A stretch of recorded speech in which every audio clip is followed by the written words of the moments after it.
con el tema del vivir bien. Era también es de un ensayo bastante interesante que hace tiempo lo leía de esto, de Javier Albó, que hacía también esta recopilación de conceptos. Él también lo comparaba con los otros idiomas que están metidos tal vez en la Constitución en ese artículo, pero lo que recuerdo es que decía dos cosas. En primer lugar, el vivir bien dentro de aspectos más citadinos en muchos segmentos de la ciudad del Alto, eran utilizados mayormente como algo de la acumulación, de tener ya no el sentido comunitario de que todos tenemos que compartir y la primacía de la comunidad, sino que aquellas personas que tenían, que estarían inaugurando sus cholets, gran parte de estos utilizaban esta figura del vivir bien como la posición de aquel sujeto que ha logrado vivir bien. Efectivamente, es una justificación para mi enorme edificio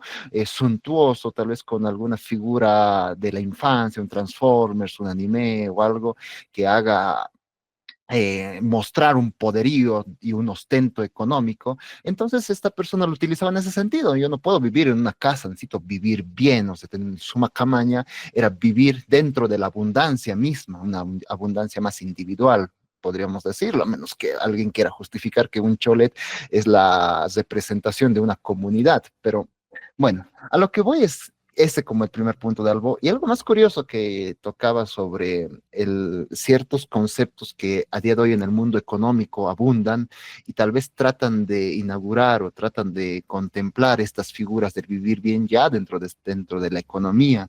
Y aquí me llevaba a Amartya Sen, premio Nobel del 2018, de origen hindú. Curioso, ¿no? Que es padre del índice de desarrollo humano, que es curiosamente uno de los conceptos más curiosos que hay, porque Amartya Sen hace una diferenciación ante el viejo concepto de renta per cápita, que trataba de hacer una división entre ricos y pobres, y él entendía que el índice de desarrollo humano también contemplaba un concepto de un vivir bien, pero ya más a la gringa, a lo que existe en el extranjero. Él los relaciona, por ejemplo, con índices que tengan en cuenta conceptos como ya la educación, el acceso a la salud, una igualdad de ingresos, algo más propio. Pero dentro de este significante, que en mucho de la obra de Amartya Sen se hablaba también de un concepto del buen vivir, que era muy semejante a nuestro Sumacamaña. Pero ¿cuál era la diferencia? Es que este significante, que es del extranjero, no tenía nada que ver con el tema de la comunidad, simplemente era desde un punto de vista más burocrático de entender ciertos factores más económicos, individuales, porque su análisis del índice de desarrollo humano sí o sí va a ir a aspectos más individualistas, porque va a entender que hay un factor de población que va a basarse en accesos a ciertos servicios. Entonces a partir de ahí va a tratar de entender la división de lo que significaría un alejamiento a lo que sería la vieja tradición de medir entre ricos y pobres, pero esta no tomaba un buen vivir, pero no realmente lo tocaba en fondo como lo entendemos.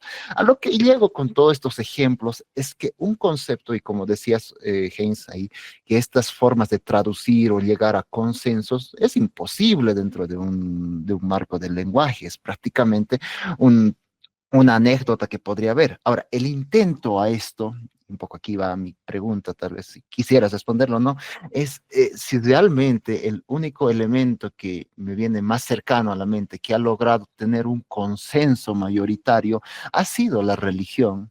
Que a día de hoy me imagino que la mayoría lo detesta y lo repudia, pero ha servido como el fundamento tal vez epistémico que justificaba bien o mal el lenguaje. O sea, uno hacía esta tesis derridiana tal vez de deconstrucción absoluta y uno se chocaba con la religión, y obviamente Derrida se trataba también de deconstruir a la misma religión y a estos principios fundamentales. Digo Derrida porque es tal vez el referente más cercano que hemos tenido, y aquí estamos un poco tal vez tocándolo en la carrera. Pero A lo que voy es que si, digamos, entendemos que hay un significado trascendental que daría sentido a una palabra, entonces la nueva propuesta también implicaría hacer unas reformas semejantes, ¿no? Dentro de, tal vez, ya no desde la visión, perspectiva cristiana, ajena, europea, y sino desde una perspectiva más, lo que vos mencionabas, de una perspectiva de la vida, y un poco tal vez que te pediría, no sé, que desarrolles tal vez este concepto para que tal vez sirva como un concepto fundante y trascendental para un lenguaje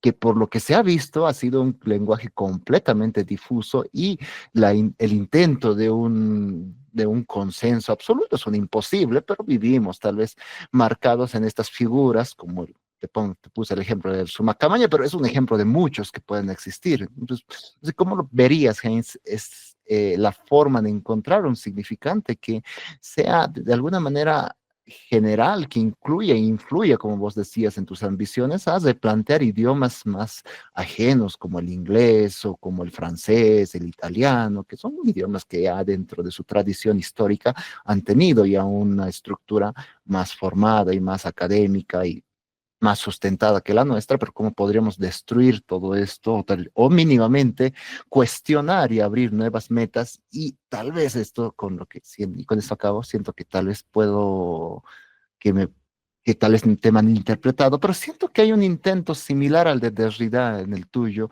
al que realmente hay una forma de desestructurar aquellas figuras más trascendentales que a día de hoy pueden estar viviendo en una ficción como es el lenguaje, que tal vez nos pone tal vez estos falsos consensos que no tendrían un significante profundo, pero entiendo que en el tuyo sí tendría un vínculo que lo unificaría, que sería tu concepto de vida. Entonces, más o menos sería mi cuestionante. No sé si he logrado explicar bien. Gracias, James.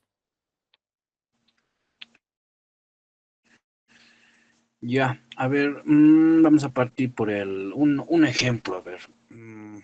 Ah, a ver, voy a hacer el experimento. No, es decir, no tiene nada que ver con lo que voy a decir, pero a ver cómo lo entienden. Eh, Vamos a hacer la ficción de que todos formamos parte de un grupo teatral y tenemos que ir pues a dar la función. Y ya estamos subiendo y hay o alguien, diríamos, fanático que nos ha visto ya, va a hacer la presentación ya, vayan, vayan, mucha mierda. ¿Alguno de ustedes ha entendido lo que ha querido expresar? Y era fanático. Algunos pueden decir, no, que este nos está insultando, pero y sin embargo, si uno se refiere al contexto temporal de esta expresión, mucha mierda, es el tiempo de a ver, de los teatros europeos en los que no había todavía, dices, los coches. Digo, sí había los coches que se esté tirados por caballos, no había los autos. Entonces, una audiencia que se llenara y que acababa Vítores dice que los caballos, ¿qué hacen? Defecan. Entonces, si la función UFA arrasaba, volteaba taquilla, el signo era de que había mucha mierda de caballo, dices, en la calle y rodeando a todo lo que era la periferia del teatro. Entonces, eso era signo de que si les ha ido excelente, muy bien, entonces era algo bueno que te digan mucha mierda. Sin embargo, eh, si lo tomaras sin ese contexto y que alguien te diga así, pues claro, estaría diciendo que te están insultando. Este es el punto. Se necesita de dice, carácter temporal para interpretar, en este caso sería para nosotros palabras, conceptos acerca de la Aymara o de otras lenguas, no hay por qué, pero siempre me remito a la Aymara porque diríamos, si, no, si ya no puedo decir es mi lengua mater porque mi madre hablaba español, algo de Aymara también entendía, pero podría decir que sí es la lengua de mis ancestros. Entonces, por eso diríamos, y giro sobre eso, y creo que muchos de ustedes también, porque también tienen esa ascendencia. No todos, pero ya algunos de nosotros. A lo que voy es este punto. Cuando habla uno de lo que es el vivir bien, entendido como suma camaña, no puede directamente extraerlo y entenderlo de manera temporal, sino que tiene que estar dentro de la traducción del suma camaña estos 5 siglos que han atravesado lo que ha sido el proceso de colonización.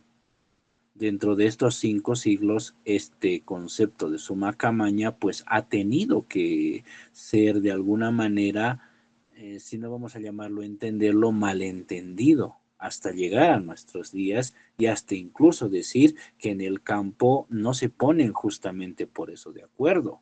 Pero imagínense, pues son 5 años, digo, 5 siglos en los que no había, diríamos, salvo este quizás último tiempo, esta libertad de decir qué significaba su macamaña. Entonces, de ahí puedes encontrar la explicación a que en comunidad tal lo entienden así, como un punto de resistencia. En la otra comunidad que estaba kilómetros allá, quizás ni se conocían o se entendían poco, pues había una concepción entre comillas, algo distinta de lo que era o lo que podían entender como su macamaña.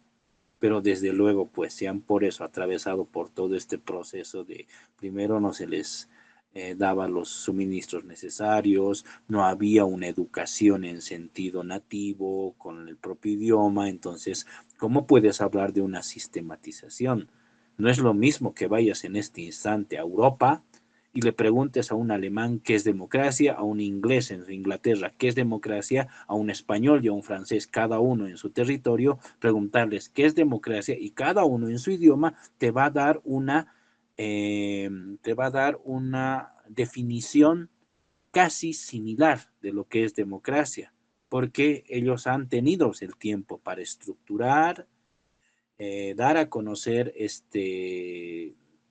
diríamos, desarrollo a partir de lo que es la educación, profundización con alguna corriente, ya sea filosófica o científico-politológica, etcétera, de lo que podría ser la democracia como tal. Ellos lo tienen bien entonces establecido, no habría mayores ahí disquisiciones o diferencias, pero hay que entender también de que este mundo, hablamos no de Europa, del ejemplo, si uno se va a hacer el trabajo de campo preguntando qué es democracia, te van a responder casi de una manera homogénea porque justamente no han sufrido el trauma de una colonización o algo que les haya cortado esos vínculos para saber lo que era democracia.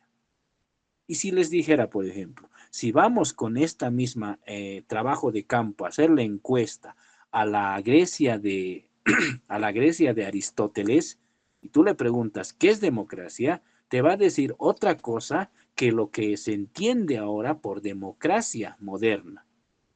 Porque eso también es un mito lo que nos han dicho en las primeras clases de filosofía sobre lo que es democracia y demás. No, la democracia dice que era elitaria, era solamente para un grupo de varones con propiedad y demás. No era entonces, no era para esclavos, no era para mujeres, no era para, diríamos, el grueso de la población, los artesanos y demás. Ellos no. La democracia no era para ellos. Entonces, luego, ¿de dónde sacan esa figura de que era el poder del pueblo popular como tal? Entonces, el contexto te da, pues, la traducción exacta en el momento histórico. A lo que voy es que eso también explica por qué es que el suma camaña se puede entender de manera no homogénea, porque justamente pues es una lengua que más bien ha estado en resistencia todo este tiempo y más bien vaya a saber cómo se las ha arreglado para que hasta ahora llegue mínimamente para hacer esta traducción del vivir bien. Pero ahí vendría la pregunta grande. Ya, si suma camaña significa vivir bien, hay que preguntarse, pues, ¿cuándo han vivido bien?